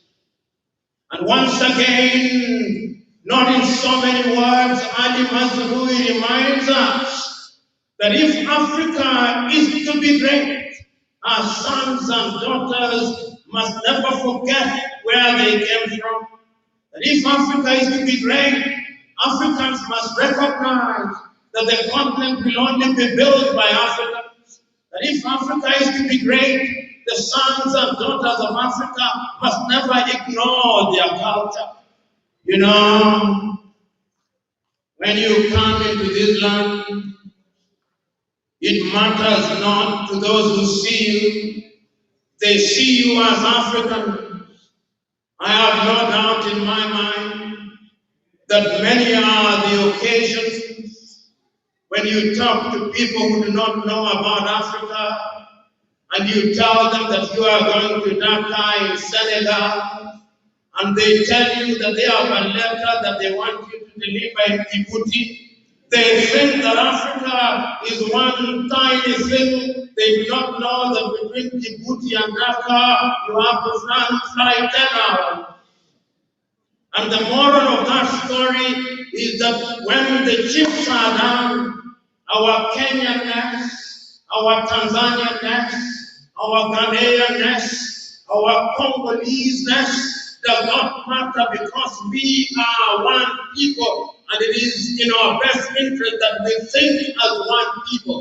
It is in our best interest that we see our heterogeneity as a cultural mosaic which we ought to celebrate, but not as something that should separate us. This is how I understand the cultural celebration for which we are gathered here today. I told you I have nothing to say, I'm only going through history. And as I'm going through history, I remember again in 1977 in Nairobi, Kenya, all the churches of Africa gathered in Nairobi, and they requested a great African and a great Ghanaian, Jody Graf, to write a play that would define what Africa is. And I remember, and I commend this play to you, it is called Muntu. And Jody Graf says in the opening words of Muntu, some things we know, but some things we do not know, but this one we know. And what we know here is that we are African. Some things we know, but some things we do not know, but this one we know. We know that we are Africans. We know that we are laboring under certain economic handicap. We know that we are laboring under political handicap. We know that we are laboring under cultural invasion. We know that we are laboring under many negative ways, but we know that we have the intellectual wherewithal to liberate ourselves from these chains and manacles. We know that. And we also know that if anything is to happen to us, it is only going to happen because we have made a deliberate decision to change our circumstances. We know that the thing that we are asking ourselves to change requires some effort, and we are making a solemn vow that we are going to make changes. And this is how I understand all these initiatives. You know, since I came in the United States of America, some scales have fallen off my eyes because I've interacted with men and women who have many initiatives. I've seen men and women who I engage in the daily chores of livelihood, but they still think about the health sectors in their countries. I've met such men and women. I've met men and women who involve and engage in their daily chores, still think about education in their aboriginal countries. I've met men and women who on a daily basis are thinking about their kids and kids in the continent. But I've met men and women who are now beginning to recognize that you cannot water a desert with a teaspoon. And that is my joy, because they have recognized that if you have many teaspoons, you've got to put them together. When you put them together, then you have a juggernaut which is going to move mountains. And that is how I understand the One Voice Consortium. That is how I understand Angaza. That is how I understand KDRTV. That is how I understand Wakanda. That is how I understand the multiplicity of organizations which are now coalescing in the recognition that united we stand and divided we fall. And when I listen to my sister Arikana, this is what I hear from her. I hear her telling us there is no way to unity. Unity is the way. And once we recognize that unity is the way, I can tell you, sisters and brothers, there is nothing that can stand in our way. We are also standing on the shoulders of other greater men and women who throughout the ages have always told us that we have the ability to achieve, and achieve we shall. So, ladies and gentlemen, we are gathered here this evening to celebrate our culture, because if we do not have a sense of history, we cannot have an appreciation of the present. And if we do not have an appreciation of the present, we cannot have a projection of the future. We are here to remind ourselves that the present is born out of the womb of the past, and the future is born out of the womb of the intercourse between the past and the present. Alive to that reality, we are recognizing that our role is to be the midwives of this enterprise, so that in the fullness of time, as Ambassador Chiombo Rikwao said, when our children come to us and ask us, what did you do? We can say with confidence, we played our part. Because what else can you do, brothers and sisters, other than to play your part? And the beauty of this assembly this evening is that you are playing your part. The chairman of Angaza stood here and told us, and I understood him so very well, that when he came here, he had only 2 suitcases. But he did not tell us what was contained in those 2 suitcases. Perhaps if you looked at them, there was not much in it. But out of the womb of near nothingness, something less has been created. That in itself is indicative of the fact that the mind is the standard of the man. You came here with the minimum material things, but courtesy of your mind, you have been able to create. We are telling you to celebrate your culture all you want, but remember that celebration must stop, and that we must seek with effort the things that require. I told you I have nothing to say. I was merely getting into history, and once again I remember in 1977, another great African was thinking about the things that we are thinking about. That great African was a Ghanaian, whom you must remember, Ai Kweyama. Ai Kweyama wrote the book that many of us know or should know. And if you do not know, don't tell us you do not know, because you ought to have known. The beautiful ones are not yet born. But that is not what I'm talking about. I'm talking about his 1979 book, The Healers. In the book, The Healers, Aike Yama says many things. But what I pick out of that book is his recognition that until the day that we liberate ourselves from the thinking that things that are foreign are the only thing that can liberate us, then we cannot realize our potential. Today, ladies and gentlemen, I am inviting you to be the healer. I'm inviting you wherever you are, you be the healer. You be the healers in medicine, be the healers in agriculture, be the healers in technology, be the healers in education, be the healers where you are. We have become the healers.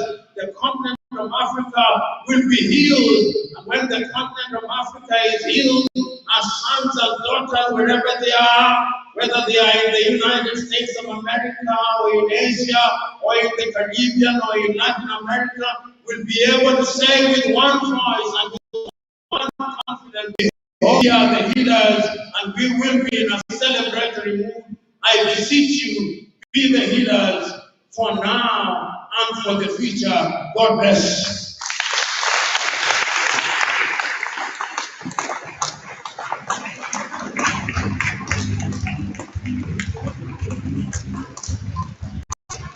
Let me know, let them know. Thank you very much. Wow, let's just let's have one Kenyan song for you from Julie. We can just dance a little bit, right? That's wonderful. What is celebrating them? Thank you, Pastor. Thank you, Professor. Thank you, guys. Let's celebrate them. DJ, give us a nice song there. That's nice.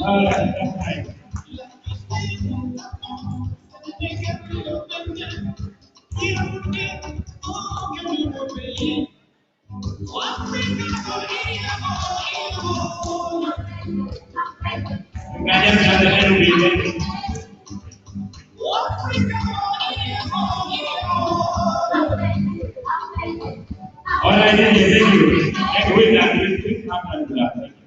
Thanks so much. Not to take a long time, we just had one of the organizers from the mayor's offices,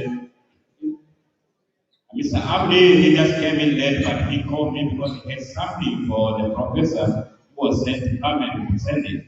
So I'll call Abdi, he's a Somali community, representing of Somali community in our community. Welcome him, then we need to have welcome Abdi.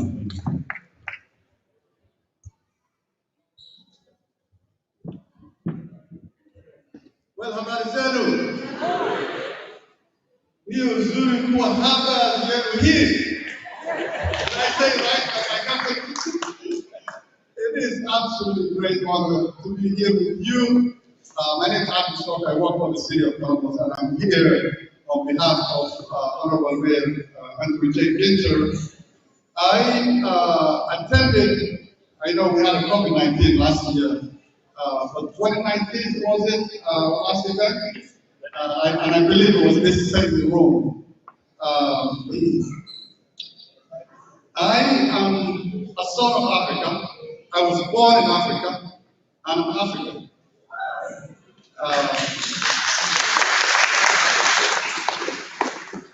And I'm so proud to be an African. I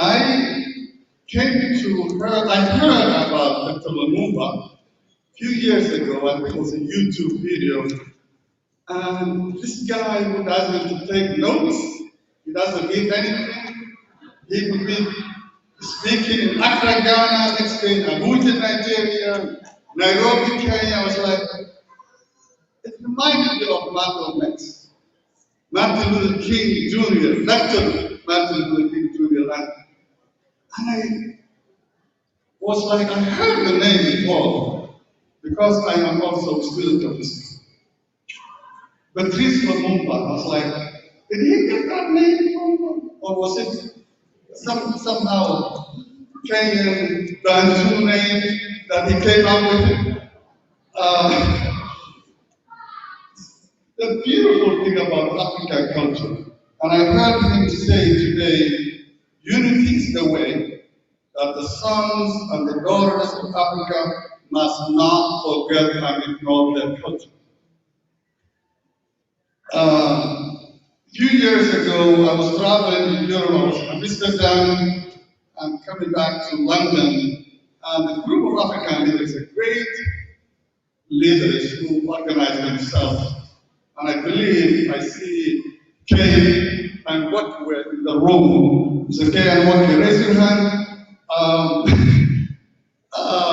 You see, I thought I saw him somewhere. So they had an event, and they used to have some sort of an evening event. They decided to give me an award, even though I was in London, UK. And it said, and I still frame, I have in my office, Pan-African Award. And they said, where are you? I was like, in London, we have an award for you in absentia, Pan-African Award. It says unity, progress, faith, unity, progress, Pan-African Award, and blah, blah, so being a Pan-African is an award. I was like, okay. Now, that may have been a little generous, but in the room, and this is the reason why I'm here, to honor, first of all, the great cultural Angaza Award, and I appreciate the leadership and the Kenyan community in Columbus and the leadership. That says we have such a Pan-Africanism, the Pan-Africanism. The leadership team organizers have invited the mayor. Unfortunately, he had a conflict on the weekend and he couldn't be here. So he asked me to attend himself, myself, to give him, to first of all, to congratulate the Kenyan community and first of all the African diaspora for the Angaza Festival, for the event by Columbus African community, hosted by our brothers and sisters from Kenya. With that, I wanted to present, if you allow me to bring up Honorable Professor Lumumba back to the podium to give him this citation, the solution of expression from Mayor Ginter. And it says the solution of expression, whereas PLO Lumumba is renowned international public speaker, high purpose public servant, civil servant, and eloquent lawyer, and is termed Pan-Africanism. Whereas PLO is a professor of public law and holder of international, I think LLB international law, I think, and have multiple degrees and awards, works in Nairobi, Kenya, whereas when he's immediate former director and chief executive officer of Kenya School of Law, former secretary, Constitution, Anti-Corruption and Review Commission. And it has, and I'm not going to read, I'm not going to hold it here, where he is, whereas we are honored. I was making me nervous because I'm just such a close thing. We are honored and humbled by the opportunity to welcome you here in our great city to participate in African Diaspora Investor Conference. Now, therefore, I, Anthony J. Ginter, the mayor of the city of Columbus, Ohio, who hereby issue this solution of expression in honor of PLO Lumumba.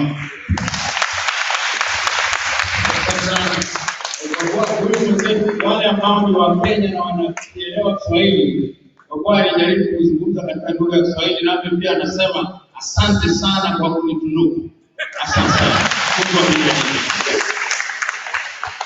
Asante sana.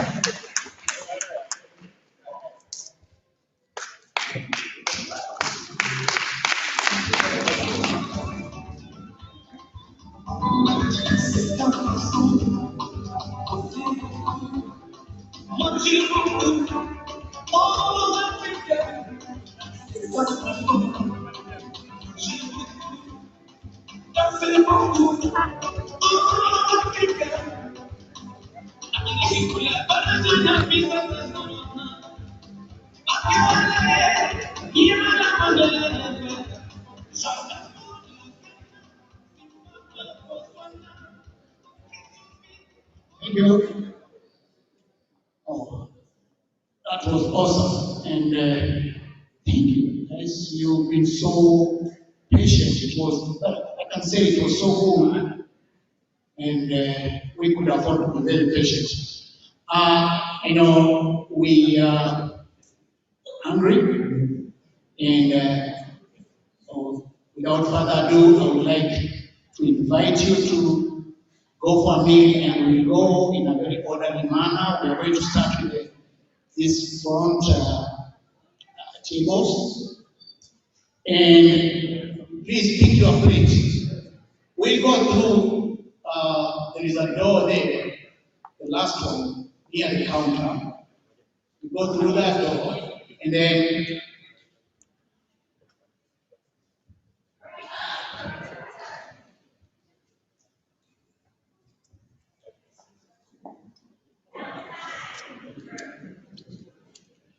okay.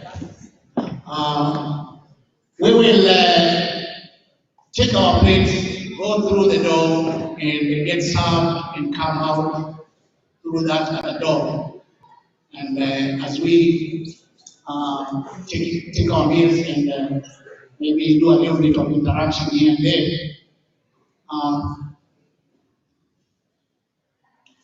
before we do that, I will invite there are some gifts that need to be given out. We are going to do them very fast. Thank you very much. I will use this occasion to give a few selected individuals mementos to remember this occasion by. I hope that I'll be assisted with due haste by the individuals who have accompanied me so that people get their rightful gifts. Can that be done with jet light speed?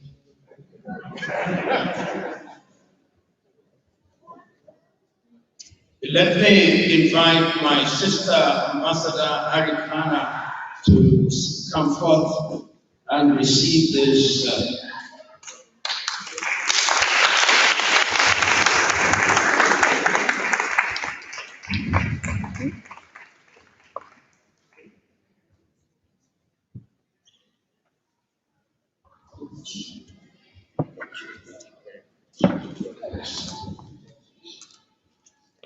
Thank you, my brother.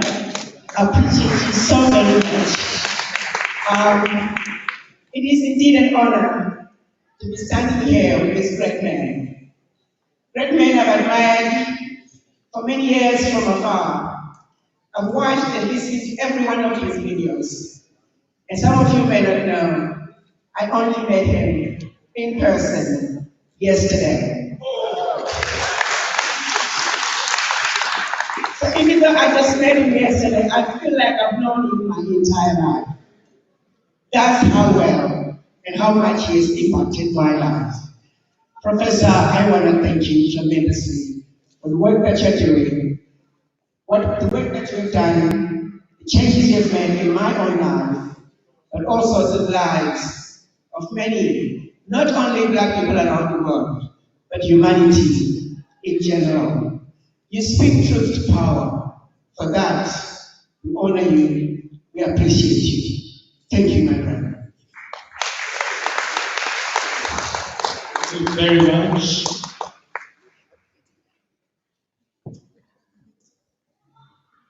the state representative, if you could kindly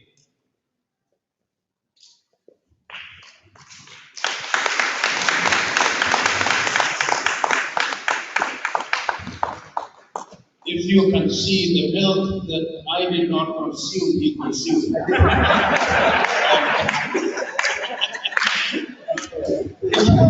Thank you very much. Let me just say, let's give a round of applause again to the amazing, the incomparable. And I just have to tell you, thank you so much on behalf of the entire state of Ohio and State House. This is something I want to take back with me. This is experience I'm going to take back with me. And to our excellency and all your words and all your questions, I hope that you come to my office, show up, show your power, because your voice is what I'm taking with me every day to that State House, because it's the people's house. And the things that are happening in Africa are happening right here in this country. It's happening right here in your neighborhoods. It's so important that we do everything we can to lift everyone up. And because of you, thank you so much for everything.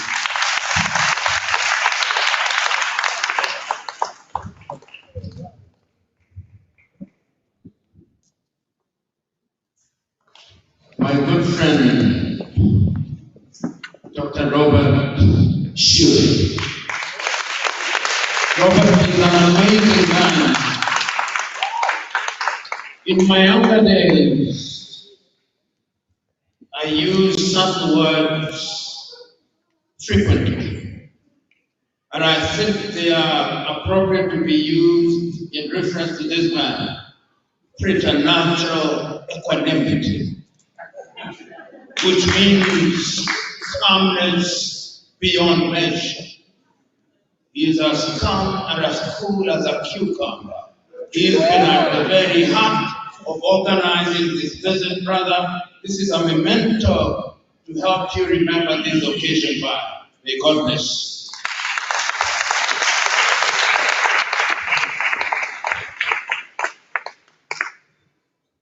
Professor PLO, we come a long way. For those who do not know Nairobi, we have had a place called Eastlands. We lived in the same estate called Ufafa Maringo with my great friend here. So I stand here thanking him and going back to those times that we grew up, went to schools that are nearby, and continued to be brought up by our parents in the same community that we are trying to uplift. Thank you so much. Thank you very much. That was in 1974. Our house was number A22. I remember very well.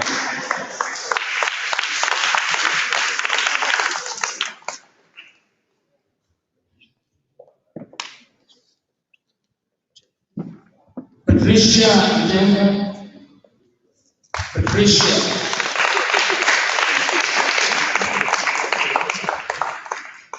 In the avenue to men and women's hearts is the stomach. Yesterday we were well fed, and I had a reunion with our traditional food called ugali after 11 days. And for that reason, that union, could you kindly read this book? I am happy that you served us with dedication yesterday. God bless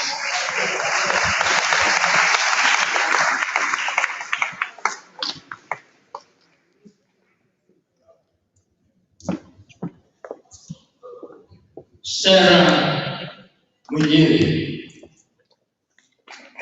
She temporarily abandoned, and I'm using the word abandoned very deliberately.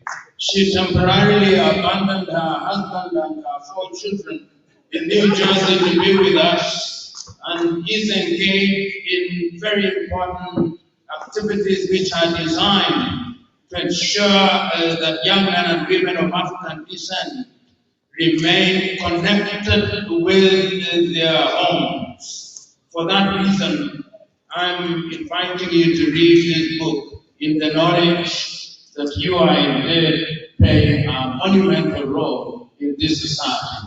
May God be generous as He blesses you. God bless you.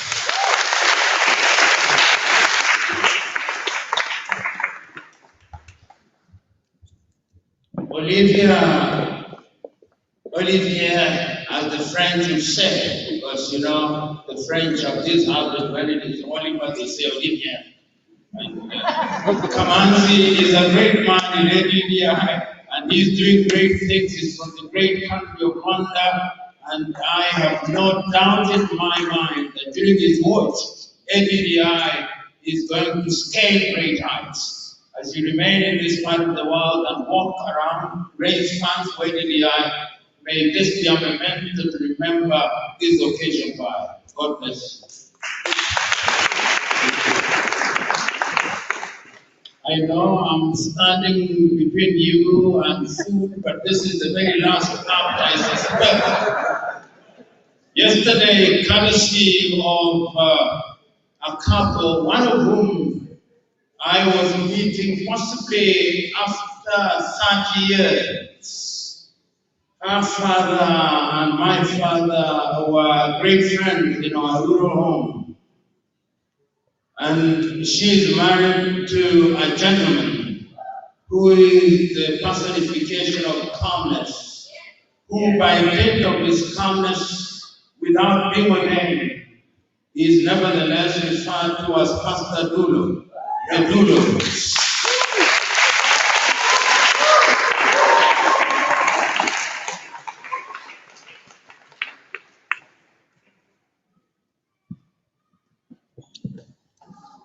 Thank you very much. I will not forget, even if my memory fails me.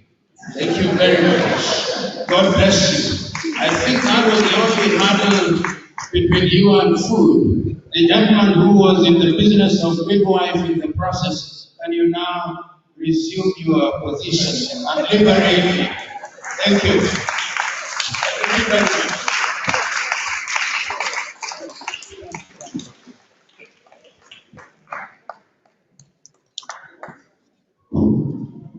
All right, we are back to the business of food. All right. Wait, can we start with this table here? Just take your plate, then follow with this table. We'll be going across. Okay, let's try to do it very orderly.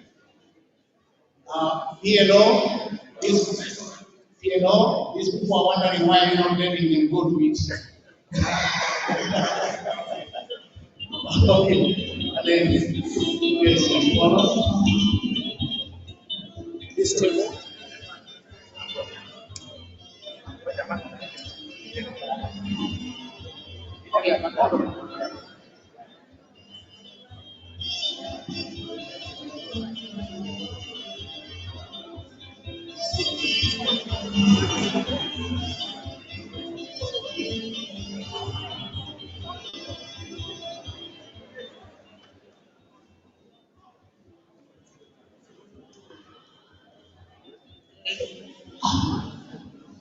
I have an announcement to make.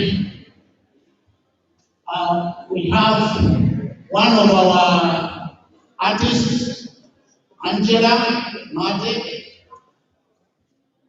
Angela is going to be having an event on the 29th, and it's going to be at the Nazarene Church on the 29th. Angela is a music artist, and she's going to have a launch on that day. For those who know Angela, she's been here with us. She's one of the organizers. We've seen her around. And I have some flowers here, or flyers. So please just pick one and plan your calendars for the event. Thank you.